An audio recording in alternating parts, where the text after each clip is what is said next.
Atau di Nusantara ini kita kenal bahwa ketika bulan Muharram atau bulan Asyura atau Syuro ini banyak hal-hal besar yang terjadi. Tetapi bagi kalangan muslim Nusantara sendiri, bahwa bulan Syuro ini adalah sebuah bulan pantangan untuk mengadakan sebuah pesta maupun walimahan. Padahal kalau kita bicara tentang bulan itu adalah bulan Ashurul Hurum, masuk dalam Ashurul Hurum, bulan yang dimuliakan. Kenapa justru di Nusantara dilarang, ada pantangan untuk melaksanakan sebuah walimah, baik itu pesta pernikahan maupun khitan dan seterusnya? Mengapa seperti itu?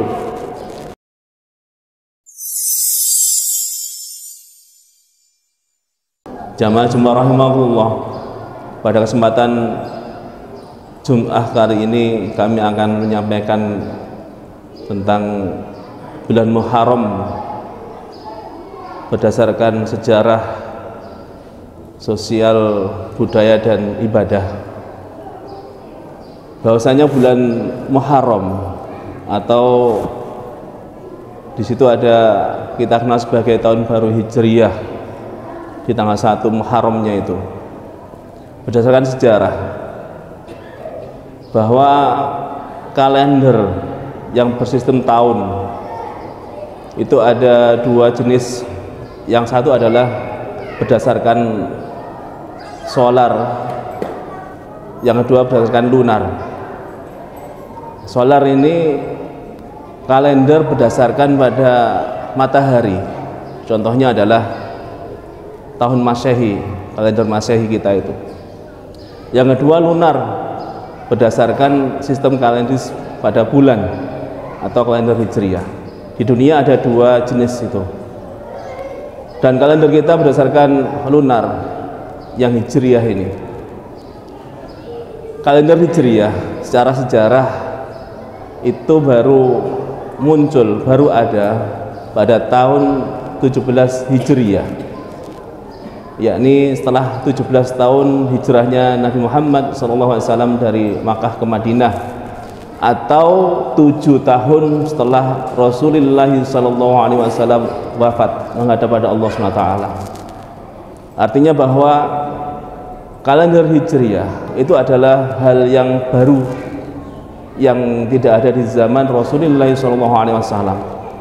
Kalau kemudian semua hal yang baru itu sebagai bid'ah yang dhalalah, maka kalender kita pun itu akan masuk pada bid'ah yang dhalalah.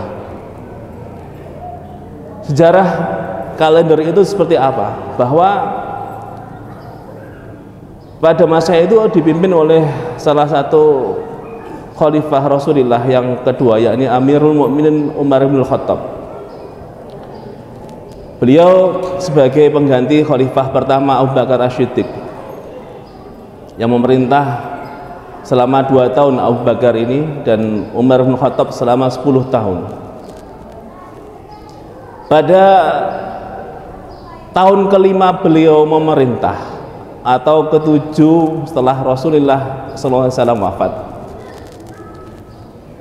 salah satu gubernurnya yang bernama Abu Musa Al-Asy'ari memperoleh sebuah surat, yang di surat itu hanya tertulis tanggal dan bulan saja, 7 Sya'ban. Maka Abu Musa Al-Asy'ari ini sedikit bingung. Ini 7 Sya'ban menunjukkan tahun yang akan datang atau sudah lewat, karena tidak ada tahunnya. Maka kemudian beliau mengusulkan kepada Amirul Mukminin Umar bin Khattab agar dibuat sebuah sistem kalender tahunan, dan kemudian beliau menyetujui dan diundanglah beberapa sahabat besar. Ada Sayyidina Ali bin Abi Thalib, ada Utsman bin Affan, ada Zubair, ada Thalhah, ada Abdurrahman bin Auf, Sa'ad bin Abi Waqqas dan seterusnya. Kemudian diperintahkan untuk bermusyawarah menentukan kalender dan namanya. Maka ada beberapa usul dalam sejarah yang kita catat. Yang pertama, usul dari salah satu sahabat mengusulkan bahwa nama kalender itu bernama Amul Bi'sah. Ditanya kenapa amul bi'sah? Alasannya amul bi'sah ini adalah pertama kalinya Nabi Muhammad SAW mendapatkan wahyu di Gua Hira. Maka ini hal yang penting karena itu menjadi salah satu tonggak beliau diangkat menjadi Rasul, tanda memperoleh wahyu. Maka saya usulkan andai kata kalau diberikan nama tahun adalah amul bi'sah, itu yang pertama. Dan oleh Khalifah Amirul Mukminin usul itu ditampung dulu.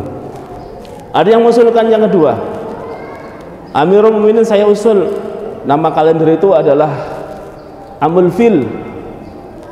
Kenapa Amul Fil? Dijawab oleh yang usul, Amul Fil adalah tahun gajah, karena pada saat akan kelahiran Rasulullah SAW ada pasukan bergajah yang dipimpin oleh Abrahah dari Yaman akan menghancurkan Ka'bah, dan kemudian peristiwa itu dicatat dalam surat Al-Fil dalam Al-Quran. Maka saya mengusulkan itu adalah suatu peristiwa yang penting karena menyangkut akan kelahiran Nabi kita Muhammad SAW.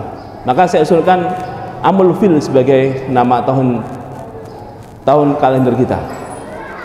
Usul itu kemudian tetap ditampung oleh Amirul Mukminin Jamaah rahimahullah. Kemudian usul yang ketiga ini dari Ali bin Abi Thalib. Beliau mengusulkan, wahai Amirul Mukminin, saya berusul kalau kalender itu namanya adalah Hijriyah. Ditanya apa alasannya wahai Ali? Jawab oleh Ali bin Abi Thalib, yang pertama itu adalah tonggak hijrahnya Nabi Muhammad dan umat muslim dari Makkah ke Madinah. Ketika hijrah itu barulah Islam bisa tersebar dengan baik dan bisa melakukan ekspansi, juga ada inovasi-inovasi di dalamnya. Sehingga kalau itu menjadi sebuah spirit, maka ini adalah kalender Hijriyah. Maka berdasarkan kesepakatan hasil musyawarah itu, sepakatilah kalender itu namanya kalender Hijriyah, yang mana itu sudah pada tahun ke-17 Hijriyah. Jamaah rahimahullah. Dari sisi budaya atau adat, dalam bulan Muharram atau Asyura atau Suro dalam penanggalan orang-orang Jawa atau di Nusantara ini, kita kenal bahwa ketika bulan Muharram atau bulan Asyura atau Suro ini banyak hal-hal besar yang terjadi. Tetapi bagi kalangan muslim Nusantara sendiri, bahwa bulan Suro ini adalah sebuah bulan pantangan untuk mengadakan sebuah pesta maupun walimahan. Padahal kalau kita bicara tentang bulan itu adalah bulan Ashurul Hurum, masuk dalam Ashurul Hurum, bulan yang dimuliakan. Kenapa justru di Nusantara dilarang, ada pantangan untuk melaksanakan sebuah walimah, baik itu pesta pernikahan maupun khitan dan seterusnya? Mengapa seperti itu? Dari sisi budaya, bahwa penyebaran Islam di Nusantara itu dilakukan oleh para wali songo yang dengan cara sangat kultural halus ketika menyebarkan Islam di Nusantara.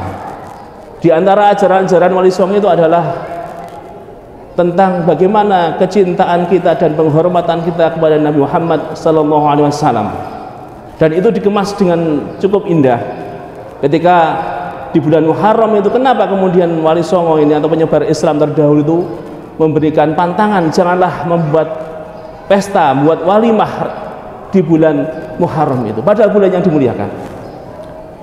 Apa alasannya? Karena di bulan Muharram itu, di tanggal 10 Muharram khususnya atau Asyura, itu terjadi peristiwa besar yang mana cucunya Rasulullah SAW, Sayyidina Husain dan para dzurriyyah yang lain itu dibantai oleh prajurit dari Yazid bin Muawiyah di padang Karbala. Sehingga menurut para penyebar Islam atau wali songo, sungguh tidak elok, tidak etis di saat keluarga besar, bahkan Rasulullah tentunya akan bersedih ketika keluarganya dibantai begitu, kemudian kita sebagai umatnya melaksanakan sebuah resepsi atau walimah. Maka kemudian melalui kesultanan yang ada, namanya dulu Mataram Islam, maka di sanalah Sunan Kalijogo pun memberikan ajaran, maupun Sunan Kudus maka di bulan itu dilarang mengadakan kegiatan-kegiatan yang sifatnya adalah bersukaria, yang tentunya akan bertolak belakang dengan kondisi dari ajaran mencintai dan menghormati Rasul yang saat itu adalah sedang keadaan kesedihan. Maka itu dari sisi budaya.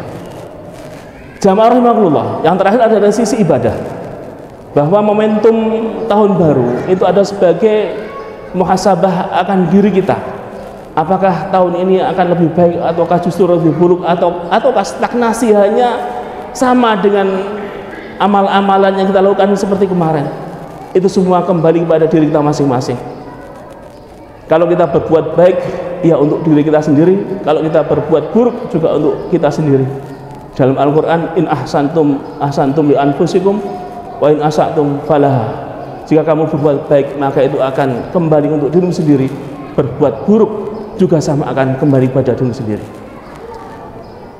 Ada sebuah kisah tentang ayat ini, bahwa ada seorang perempuan Yahudi yang sudah nenek-nenek, sangat benci kepada Islam dan pada Rasulullah SAW. Ketika dibacakan ayat ini, in ahsantum ahsantum li anfusikum wa in asatum falaha, dia semakin ingkar dan menghina. Ada satu sahabat yang sangat senang membaca ayat ini, kemana-mana dibaca, sehingga semakin bencilah dia. Pada sebuah kesempatan dia membuat sebuah makanan, hulwah, manisan dalam bahasa Arab. Ada dua manisan yang dia buat, tapi di dalamnya dicampur racun yang mematikan. Kemudian diberikan pada sahabat yang suka membaca ayat tadi, jika kamu berbuat baik untukmu sendiri, buat baik juga untuk dirimu sendiri. Maka diterimalah oleh sahabat itu, dan ketika akan dimakan, dia kemudian dalam perjalanan kemudian dia bertemu dengan dua pemuda yang kelihatan dari perjalanan jauh atau musafir, tampak lelah dan kelaparan. Ditanya oleh sahabat tadi, apakah Anda senang jika saya berikan makanan? Oh, tentu senang sekali. Maka kedua pemuda itu diberikan hulwah tadi, manisan satu-satu. Ketika selesai dimakan dan lezat, ternyata itu memang beracun dan matilah keduanya, sehingga menjadi heboh daerah itu. Kemudian sahabat tadi ditangkap dan diinterogasi. Bahasa sekarang, apakah kamu yang membunuhnya? Dijawab, tapi tidak sengaja, karena saya memberikan makanan dan makanan itu bukan buatan saya diberikan oleh seorang perempuan Yahudi tetangga saya. Maka dipanggillah perempuan Yahudi tadi dan diinterogasi pula, dan kemudian dia mengakui bahwa itu adalah dari perbuatannya, dari makanan yang dia bikin. Maka kemudian disuruh melihat mana yang meninggal. Ketika dibuka, sungguh terkejutlah perempuan itu. Ternyata yang kedua pemuda itu adalah anaknya yang sedang belajar di luar daerah, sedang mau pulang, sehingga dia memakan dari apa yang dibuat oleh ibunya sendiri dan mati oleh ibunya sendiri. Maka di tengah kesedihannya dia kemudian menyatakan bahwa Islam adalah ajaran yang benar. Dengan ayat itu, in ahsantum ahsantum li anfusikum wa in asatum falaha. Akhirnya apa? Singkat cerita, nenek perempuan tadi kemudian masuk Islam dengan disyahadatkan oleh Rasulullah SAW. Jamaah rahimakumullah, itu adalah beberapa perspektif Muharram dari sisi sejarah, budaya maupun ibadah. Maka yang paling akhir adalah mari kita gunakan momentum ini untuk muhasabah diri dan memperbaiki diri, untuk memperbanyak amal-amal kita, bahwa seluruh amal kita yang kita perbuat baik buruk itu bukan untuk orang lain, tapi untuk diri kita sendiri. Dan yang pasti kita akan memanen hasilnya sendiri. Hasil yang buruk kita panen, hasil yang baik juga kita akan nikmati. Mudah-mudahan bermanfaat. A'udzubillahi minasyaitonirrajim. Bismillahirrahmanirrahim. Wal 'asri innal insana lafi khusr illa alladziina aamanu wa 'amilus shaalihati wa tawassaw bil haqqi wa tawassaw bis sabr. Barakallahu li wa lakum fil Qur'anil 'azim wa nafa'ani wa iyyakum bima fihi min al-ayati wa dzikril hakim. Aqulu qawli hadza wa astaghfirullaha wal ghafurur rahim.